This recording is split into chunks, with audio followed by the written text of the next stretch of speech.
Good morning, good afternoon, good evening, whatever time you're here, especially if you're live. Thanks for being here. So, this is a repeat attempt of live stream just right a little while ago on Friday. Let's see if I can change the orientation here. Kinda, really? We'll see. So, because lost a lot of content in the previous live stream, there were some graphic glitches. We'll go through it again. For those who like to get into retro computing, you got multiple ways to get in. We're going to talk about PC, x86 architecture, retro computing. The really high-end people will use floppy emulators that are hardware that you can use a USB stick or micro SD card, or even, I guess, opposed to compact flash card as a floppy drive. I'm somewhat of a purist, but not an elitist. I like the original floppy disk type stuff. Old media is fabulous, right? And with that in mind, how do you get old programs onto your retro computers if you are not a don't have any floppy drive emulators? Well, you have to use what was called a tweener, an in-between computer that would have like 3.5 or maybe USB hookups that you could use to make your floppy disks. Well, I thought about something else that we could use, and a company called Micro Solutions back in the 90s, early 2000s, made parallel port drives, CD-ROM, CD writers, hard drives, tape drives, and floppy drives. I happen to have both a quad speed, that's 4x CD-ROM, parallel port drive sitting on top of the AT. I also have a 3.5 drive, but we're not going to be using that today. So I'm working on a CD image that has essentially taken what most people would probably want to use for themselves off of the great repositories online. I'm not going to say which, you can figure it out if you've gotten this far.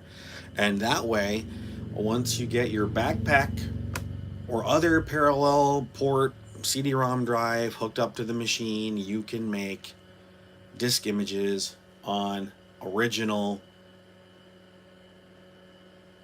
media and then load it onto your machine. So I've got 10 blank IBM 360K disks right here. Got our CD-ROM loaded. As I add more and more OSs, graphical user interfaces, whatnot, the image will take shape. So GEOS is Graphical Environment Operating System. It was a DOS overlay that was pretty good. OpSys is actually full operating systems, OS2, DOS, whatever. Utils are the disk imaging utilities that we will use to take the images and actually make media. And then Windows is different versions of Windows. So if we look in Utils, and actually what I'm going to do is boot off of the hard drive so I can get a couple of things that I need rather than my minimum configuration boot floppy that I've made. I'll just slide that up to the top.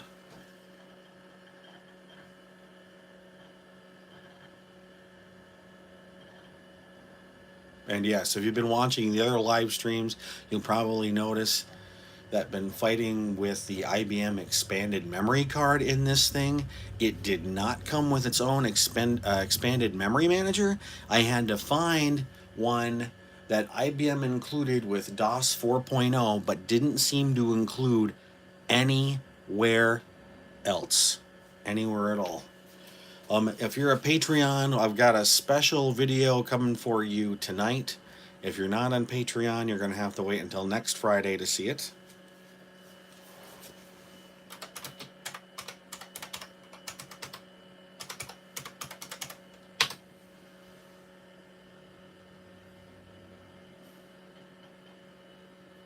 Perfect.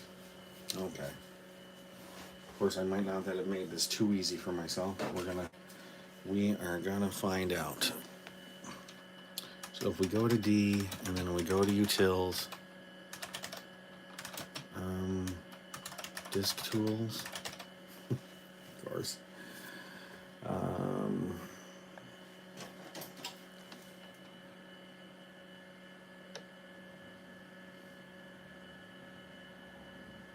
Let me.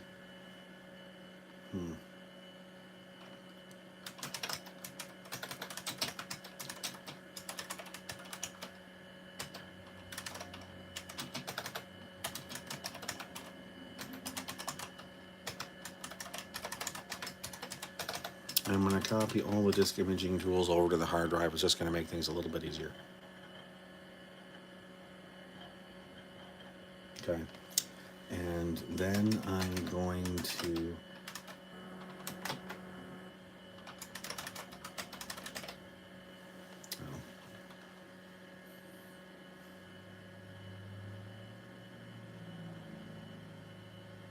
don't like the way it did it, but that's okay.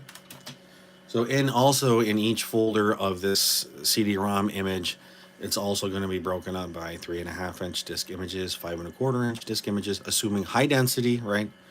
And then you'll also see folders 720K and 360K for the low density images.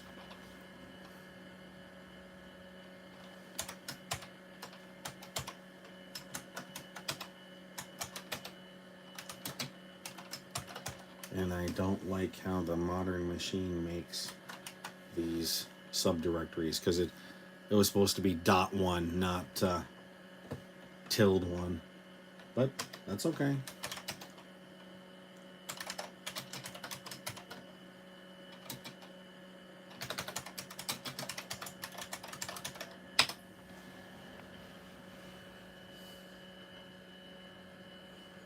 So once we get these images copied off of the CD-ROM,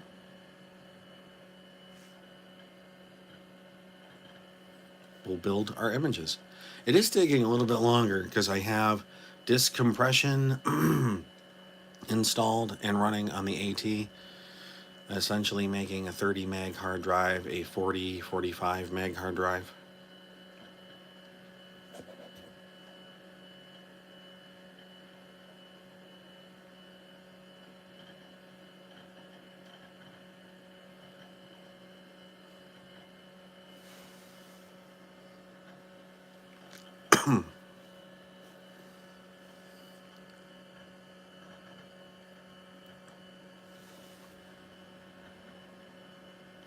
I also don't have the Microsoft mouse driver loaded, so going to be using nothing but keyboard shortcuts.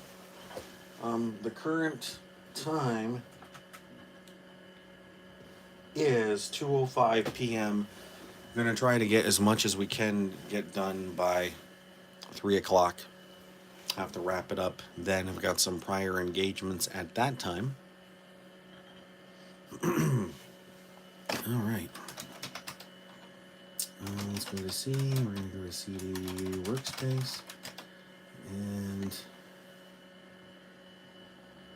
what happened to all the... Oh. Just move a command. Okay. All right. So that didn't work out like I planned, but that's okay. Dell disk copy. Dell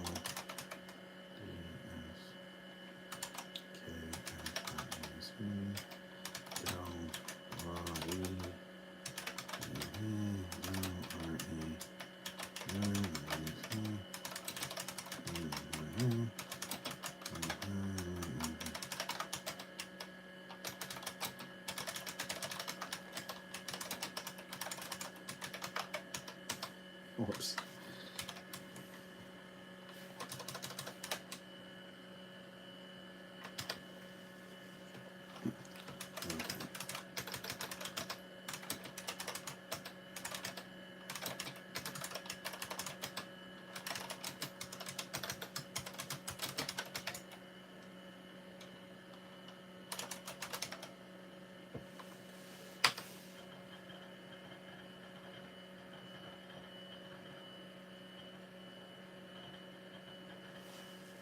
Okay.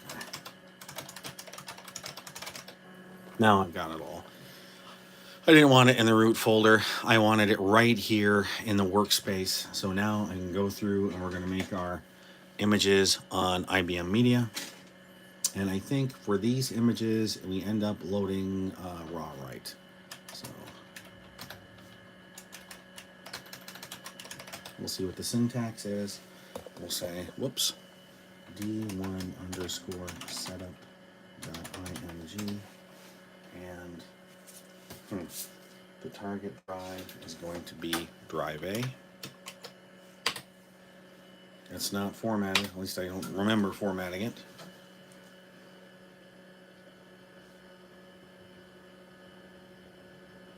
Okay, so don't want to waste anybody's time. I'm gonna have to quickly format these disks. Format A4. So quick segue.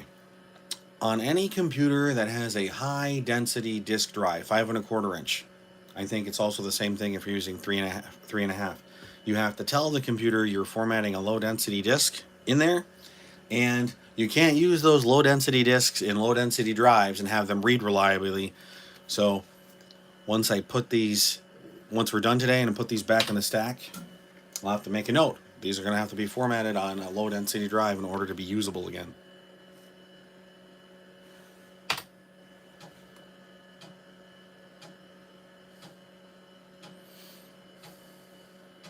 But it looks like we're only going to have to do 7 disks. Is the text readable? Can you read the text on the screen okay? You probably got to go full screen.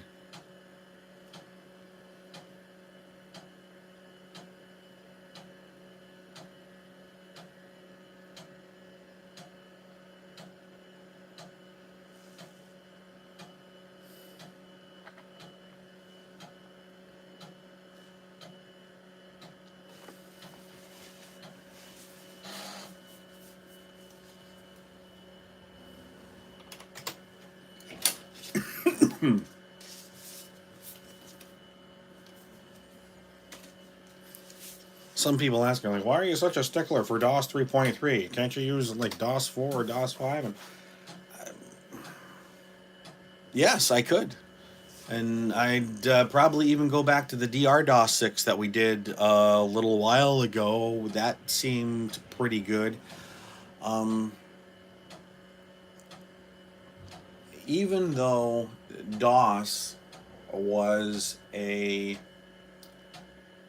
IBM Microsoft collaboration, at least for the version that was released for IBM, up until I think it's PC DOS 6.1 or 6, where IBM was like, we've had enough, we're going to start doing this on our own, see you later. The early versions of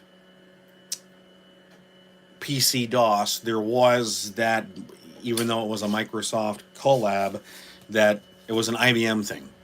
And you kind of lose that a little bit with DOS 4, you lose it with DOS 5, and then you do get it back with IBM 6, but there are no, that I can find, IBM DOS 6 images on 5 1/4, whether 360K or high density.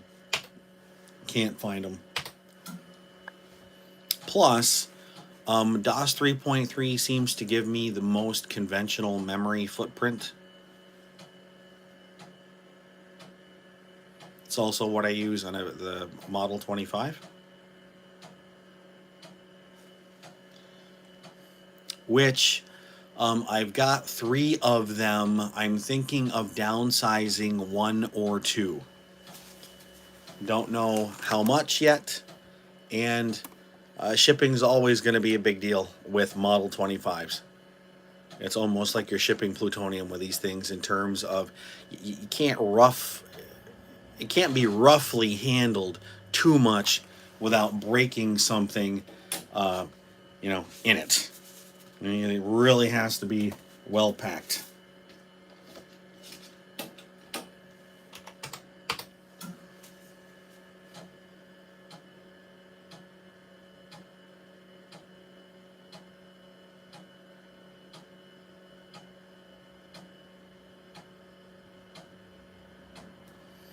I know. What did you watch today on TV?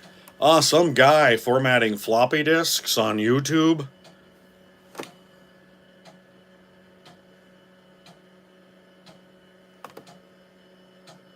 Yeah, this is the premier channel on the lame TV network.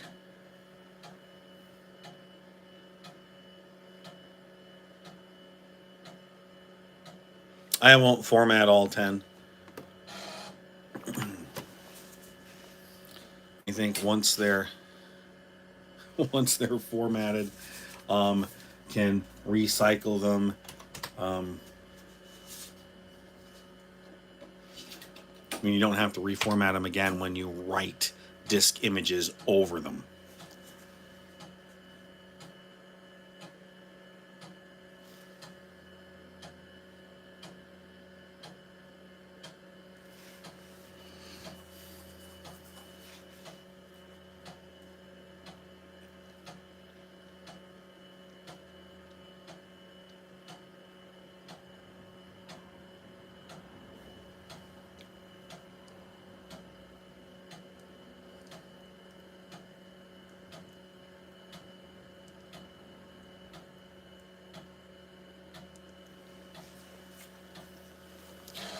One of the conversations that we've been having here in the local retro community is, what do you do to get a vintage computer online?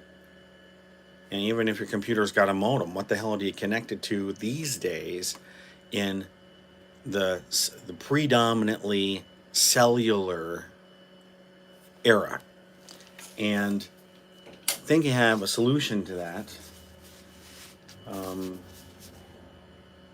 Verizon makes something called the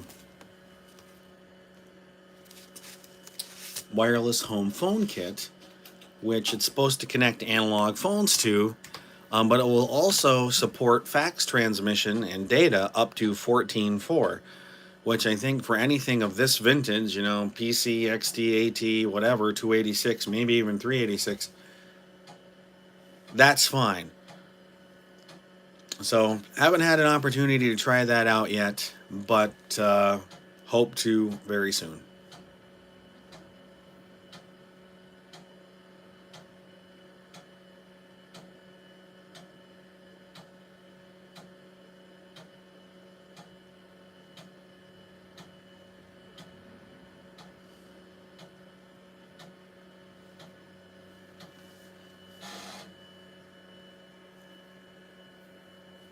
Okay, so there we go. I've got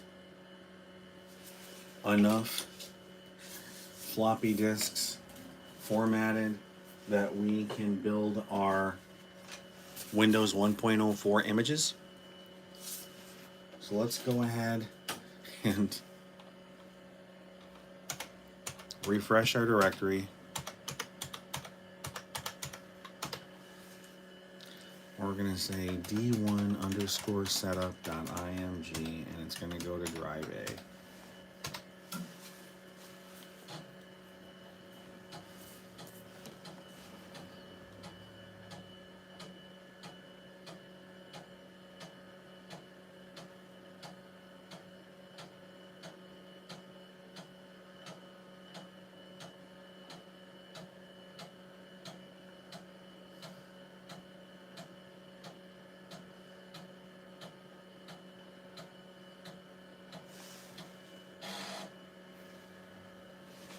Okay. I ended up leaving my label maker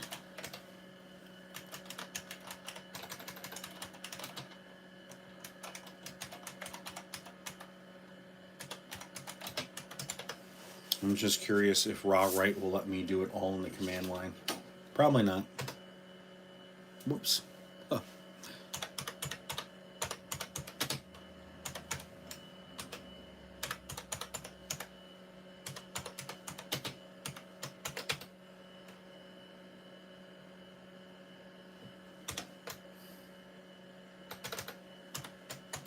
I know there was a way to do it.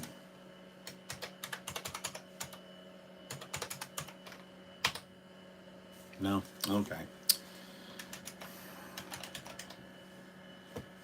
Well, fine. We'll do it the hard way.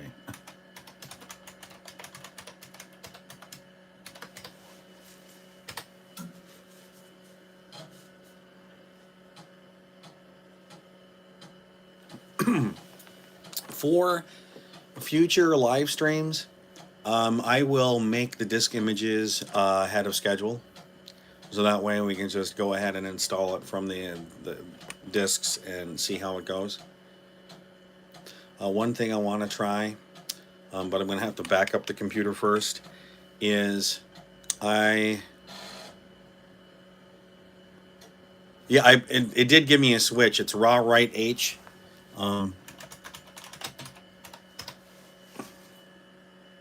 Okay, I can do it. I have to do F and then D, and yeah, just kind of easier for me to, I guess, do it how we've been doing it. Yes, a 40 meg MFM hard drive, full height, hell, even half height. Of course, nobody really knows who IBM's drives. Well, I would have to dig deep to find out who supplied hard drives to IBM after their first supplier for AT hard drives went belly up. Like, they ended up selling IBM a whole bunch of lemons. So eventually IBM axed their contract.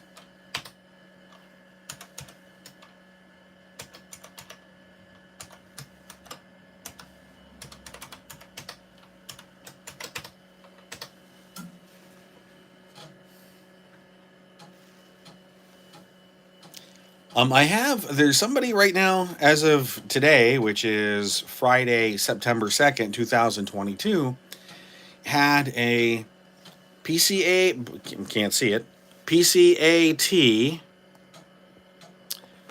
a 5154 enhanced graphics display. I actually have one in the box in the other room, but it needs to be recapped because the electrolytics inside of it are in really rough shape.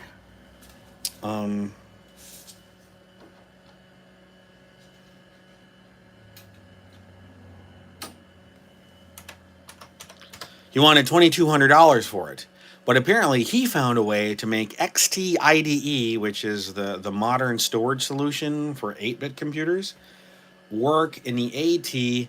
And on Vintage Computer Fed forums, I don't remember how many posts there were of people trying to get it to work on a 16-bit platform, and finally people were like, you know what? It's easier just to find an old stock IDE card and, put a IDE drive or IDE SSD in it.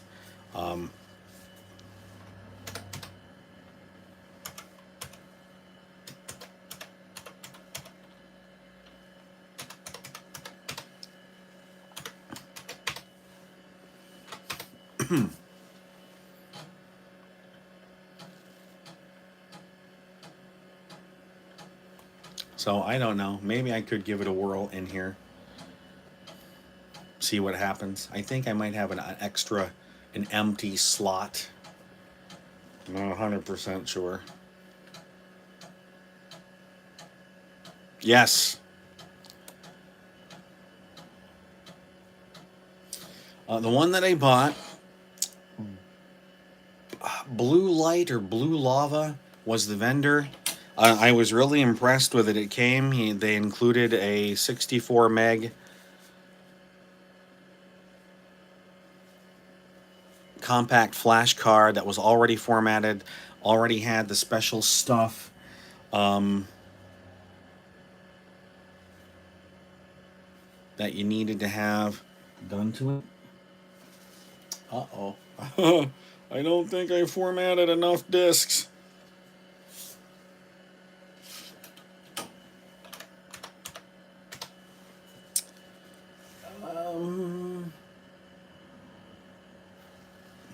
That's okay. I think I know what to do in that regard.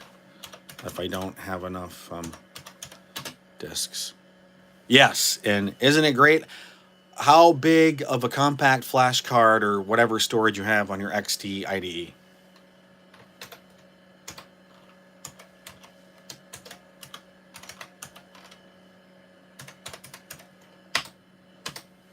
Whoops. D5.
This is disk 6, and apparently I can't count. I've got to format one more.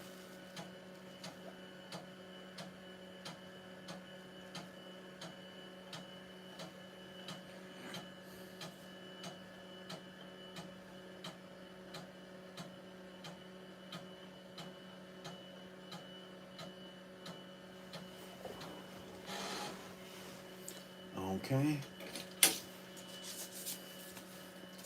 I'm just going to quickly format disk number 7.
Oh boy, this isn't going to be good.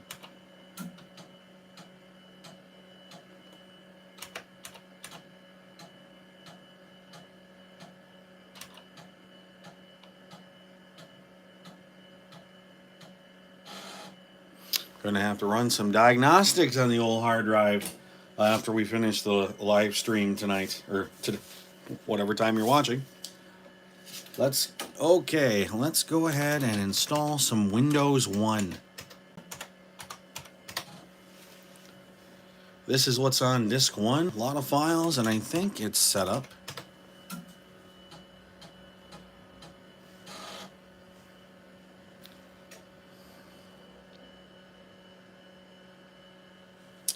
Okay. A big difference from future Windows setups. So let's say we're going to prepare, continue. We're going to set up on a hard drive, And what we're going to do is we're going to create, put it in a subdirectory called 104.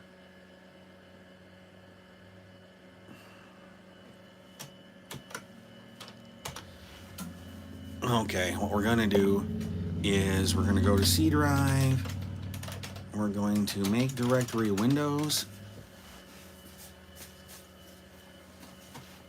And then in Windows, we're going to make directory 104. Now, if we go to A drive, we can do that. The reason I'm doing that is so that we can have multiple versions of Windows on the computer at the same time. A lot easier to compare and contrast that way. All right, continue. Hard drive, Windows 104. Good, we've got all of those disks.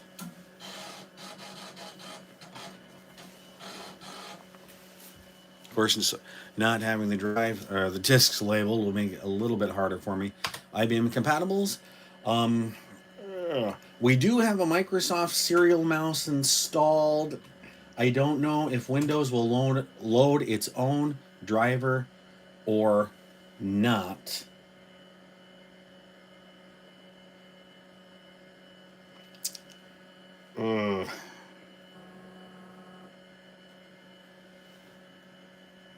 Hercules, we don't have any of those because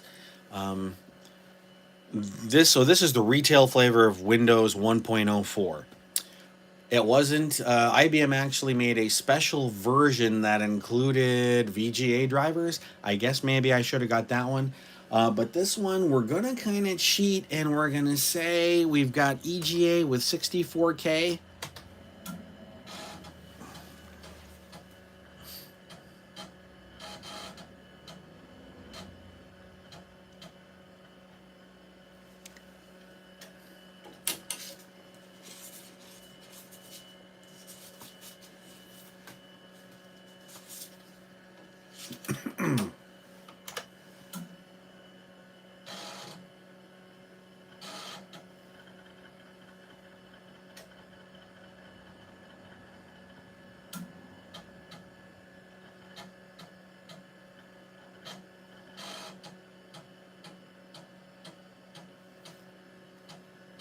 I'm going to be curious to see what happens if we can upgrade DOS 3.3 to OS 2, but that'll be a different video.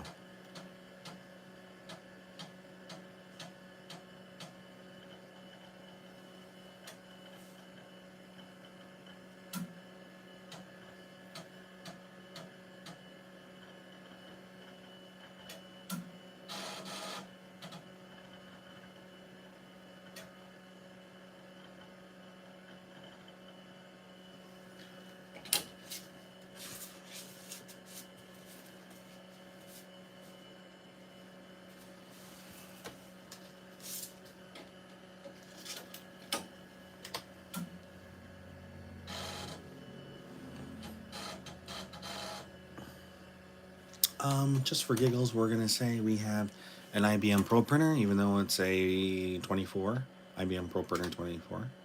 We're going to say it's on LPT1. Nope, we're done with printers.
if you're paying attention in the lower left-hand corner, how many files are being copied.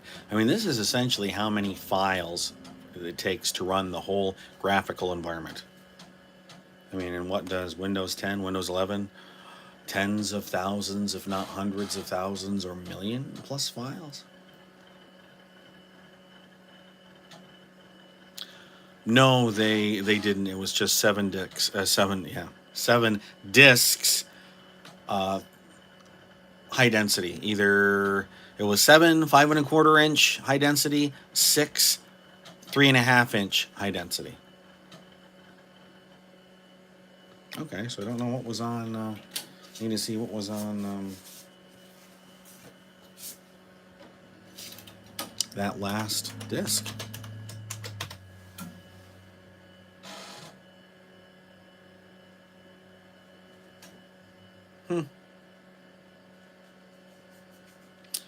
Something for HP, maybe.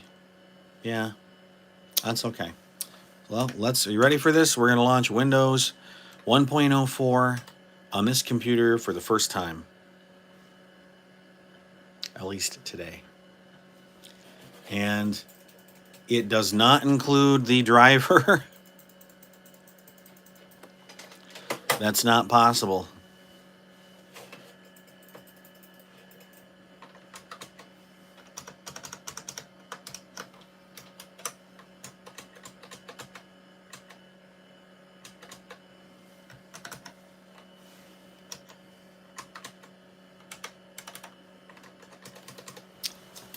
How did I change?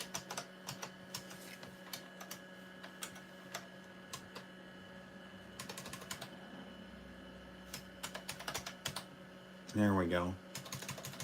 Windows 104. Of course, this is everything that was installed. Of course, let's start. We've got the calculator. So Windows 1.0 whatever could not do overlapping applications. Nope. You could have multiple. Whoops.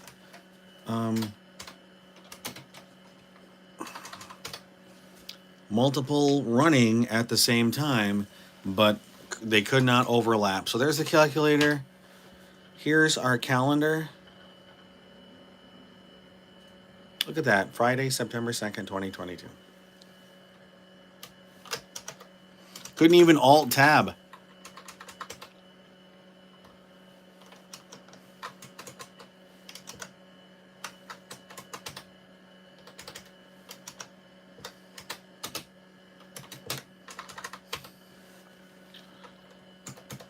I guess not having a mouse does make this kind of clunky. I'll have to get that driver loaded next. Card file.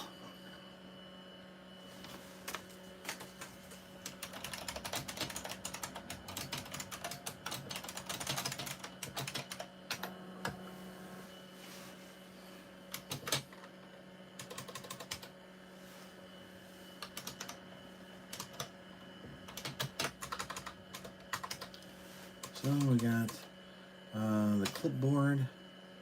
Nothing on the clipboard. Wonder how many programs we can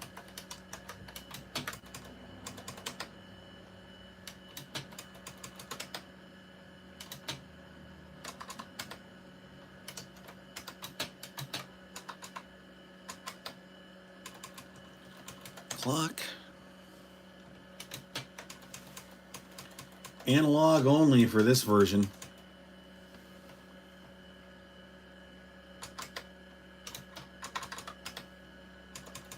Then we have, yes, the first control panel for Windows 1. We can add printer, delete printer, new fonts. We can do connections, printer setup, communications ports, screen colors, mouse, or country settings. And because it's not...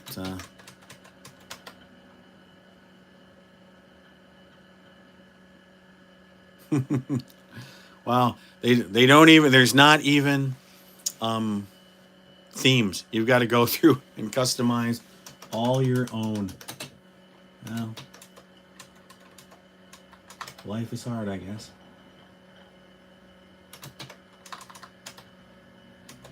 So that's the control. MS-DOS EXE, that is actually the MS-DOS Executive that's running right now. We'll launch the notepad.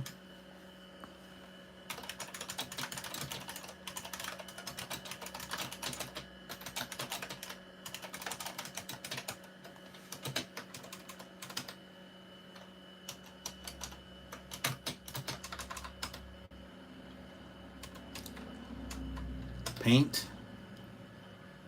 If the mouse was working, this would actually be pretty fun.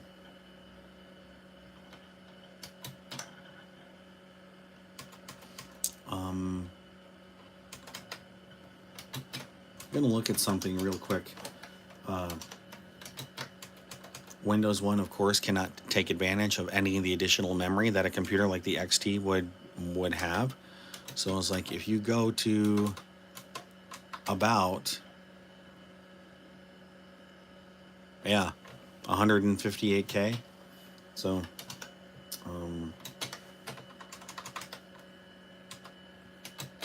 I don't think they did anything about that until Windows 2.0. But yeah, we'll find out. So we did Paint, Reversi. The only way to get this game, if you really wanted to get it, is you would have to upgrade from either Windows 1. No. It was included up to Windows 3.0. They took it out in Windows 3.1, and the only way you could get it is you had to rip it off of somebody's machine who either upgraded from 3.0 or get some 3.0 installation media.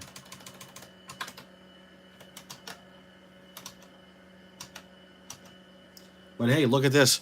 Alt-Tab worked all the way back then.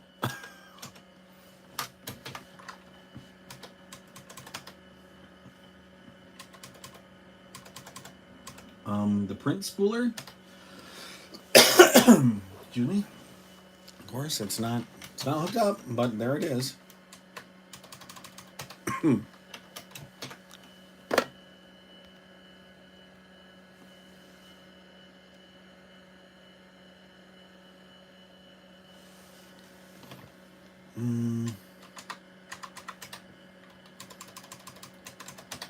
The terminal, which of course you know for your communications.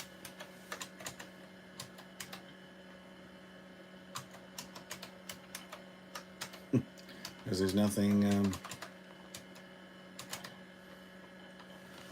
this case. This is where we would set it to connect to our serial port. I'm not going to connect to anything right now. We'll quit.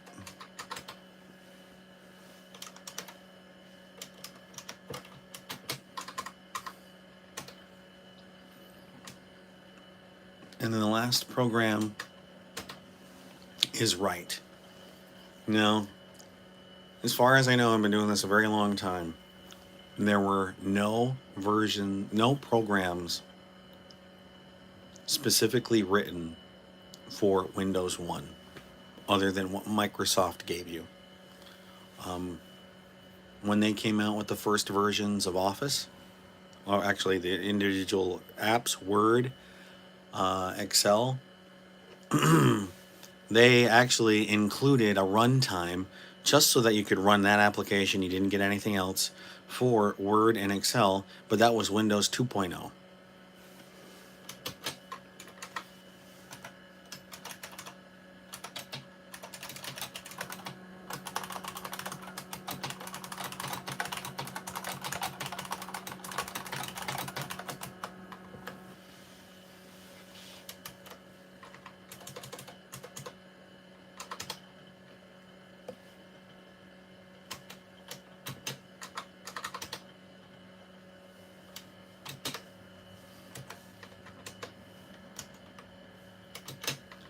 Whoops.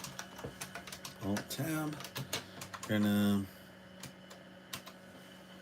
see just how little bit of memory we have left.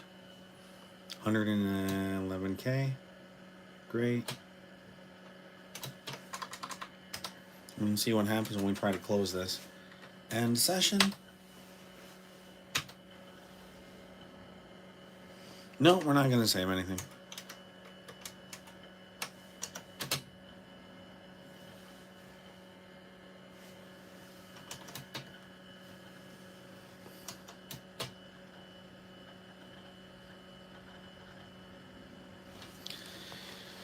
And there you have it. We formatted some disks. We copied over some disk images from my CD-ROM tweening contraption. We've made some disk images for Windows 1.04, and we installed Windows 1.04, launched it, and ran you through all the applications that were included with. So it is, we do have a little bit more time, but not enough time for me to make Windows 2.0 images. So if I am back into the office, might do another live stream tonight where we're going to do the same thing with Windows. There were 3 versions of Windows 2. Windows 2.0, which was also co-released with Windows 2/386, specifically for 386 processors. And then later on, they re-released another version of Windows 2 called Windows 2 286. So I'm not sure which ones I've got on the CD here to make images, but we'll try it out. I'm going to end the live stream momentarily, but I am going to make it public and permanent. So if you don't mind, or commenting, which version of Windows 2 do you want to see? Do you want me to go 2 and then 2/286, or just do one or the other? Don't care. I'm all about you guys. Let me know what you want to see next. Thanks for watching, especially if you sat through all 48 minutes of this. I greatly appreciate your patronage of either time, or if you're a patron on Patreon, you know who you are. Always appreciate your contributions to the channel, no matter what they are. And we'll see you in the next video.